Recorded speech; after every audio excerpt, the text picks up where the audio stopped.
And we're going to start in the UK, where President Trump and the First Lady are now embarking on a full day of pomp and circumstance, having arrived last evening for an unprecedented second state visit. Traveling with the president, Bloomberg's Annmarie Hordern, who joins us from Windsor Castle. Annmarie, how's it going so far?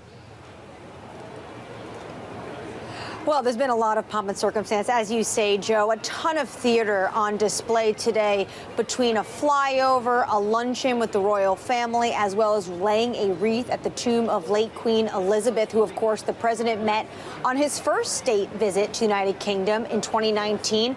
Before departing, the president did say outside the White House that it is unprecedented that he got this honor to come back to the United Kingdom for a state visit. He also talked about how last time it was at Buckingham Palace in the center of London, and this time it's outside the city in Windsor. And he called this setting really the ultimate setting. So the president is very excited about this visit. He said he was going to visit his friend, saying that he has had a decades-long relationship with King Charles. We should also note that slowly the state visit will start to feel a little bit more substantive on the economic business front. This evening, when the president attends the banquet, he's going to be flanked by a number of American executives, the likes of Larry Fink, tech executives like Jensen Huang. Notably, reports that Tim Cook of Apple also going to be one of those individuals attending the state banquet at Windsor Castle today.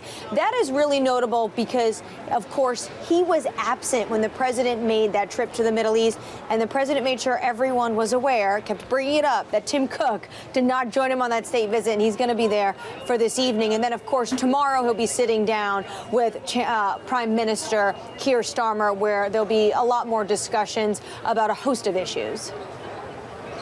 Annmarie, outside of the agenda that you've just laid out, outside of the very warm welcome that we were just showing our television audience and our YouTube audience on the screen there, he wasn't necessarily welcomed just with that. There were plenty of protests, I believe, on the scene as well. Walk us through what we know there.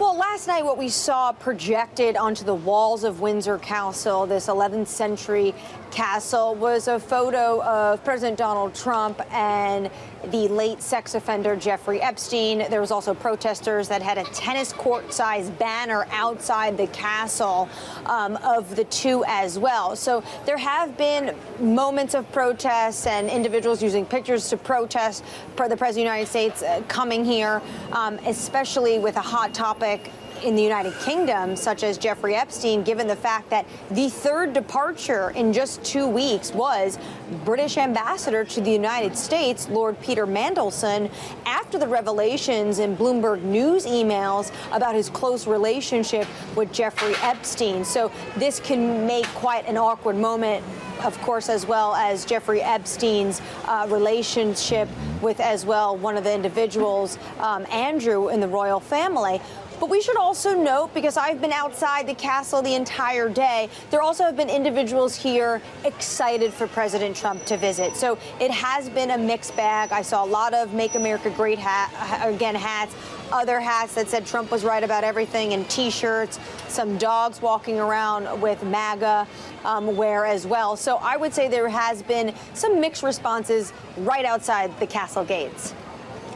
Well, that's fair reporting, Annmarie. Just quickly, do we know if there's going to be a bilateral news conference? Are these two going to take questions from the media tomorrow? There was some concerns that Epstein would be a featured topic.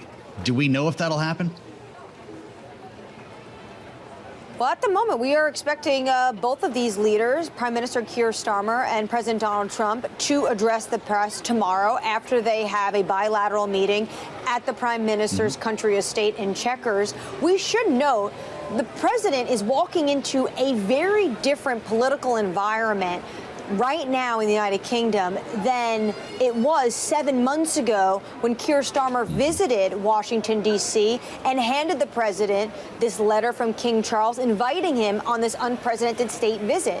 you have a prime minister who has been dealt a number of blows over the course of the last 2 weeks. He is absolutely floundering in the polls. One recent YouGov poll has his favorability just at 22%, one of the worst favorabilities we have in all of Western European leaders. So he is really struggling right now. So for Keir Starmer, it couldn't have been a worse time for this state visit to happen, even though 7 months ago, a lot of onlookers were saying, look, this was a very clever diplomatic move for the UK government to pull out, because what happened after that? The United Kingdom was jumped to the top of the queue when it comes to the trade relationship.